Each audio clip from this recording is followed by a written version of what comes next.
Passons à la manœuvre de mise en tension du grand fessier. Le grand fessier est un muscle formé de deux plans, un plan profond et un plan superficiel. Sans revenir à ses insertions anatomiques, donc c'est un muscle qui relie la région du bassin à l'os fémur. Donc c'est un muscle qui assure une extension de hanche, c'est le muscle qui intervient dans le saut. Un muscle extenseur de hanche en chaîne ouverte, il assure aussi une petite composante de rotation latérale. Et donc, en ce qui concerne sa mise en tension, donc on va procéder à l'opposé de son action, c'est-à-dire mettre en tension ses fibres en insistant sur la flexion de hanche avec une petite composante de rotation médiale. Donc, le patient sera installé en décubitus dorsal. Le kinésithérapeute sera positionné homolatéralement par rapport aux membres et aux muscles à étirer. Ma prise sera réalisée au niveau du pied, au niveau du calcaneus, sur un genou en flexion. Donc, j'exagère et j'induis un mouvement de flexion au niveau de la hanche. L'autre main sera placée soit au niveau de l'extrémité supérieure de la jambe du tibia, pour pouvoir accentuer davantage la flexion de hanche, pour pouvoir mettre en tension encore plus les fibres du grand fessier, qui est un extenseur.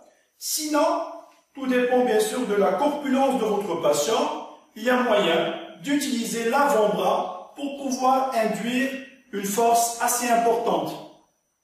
Donc, je démarre les mouvements d'extension. Je positionne la hanche en flexion sur un genou fléchi. Mon avant-bras ou ma main seront placés sur la partie proximale de la jambe et j'induis un mouvement de flexion auquel je peux rajouter une petite composante de rotation médiale pour pouvoir cerner et mettre en tension l'ensemble des fibres de ce grand fessier.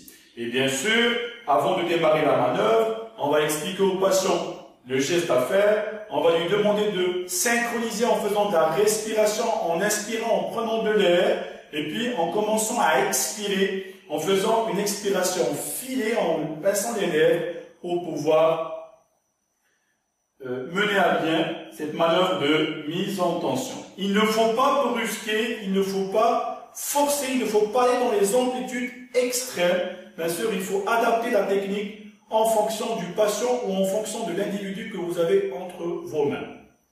Donc, on part en flexion de hanche, on induit un mouvement de rotation médiale et on maintient une durée minimale comprise entre 10 et 15 secondes.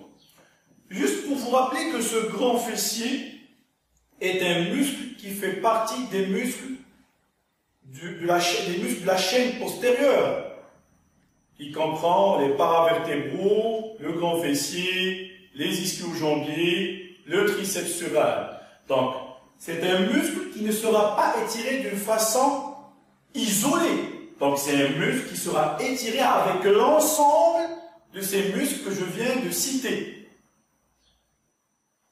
À part ça, le grand fessier, c'est un muscle qui n'a pas tendance vraiment à devenir hypoextensible. Il n'a pas tendance à se rétracter. C'est un muscle qui a beaucoup plus tendance à s'atrophier.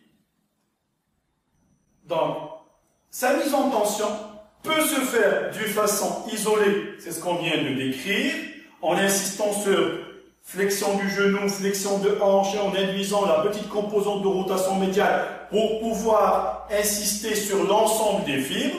Sinon, le fait d'étirer tous les muscles de la chaîne et du plan musculaire postérieur va mettre en tension ce grand fessier.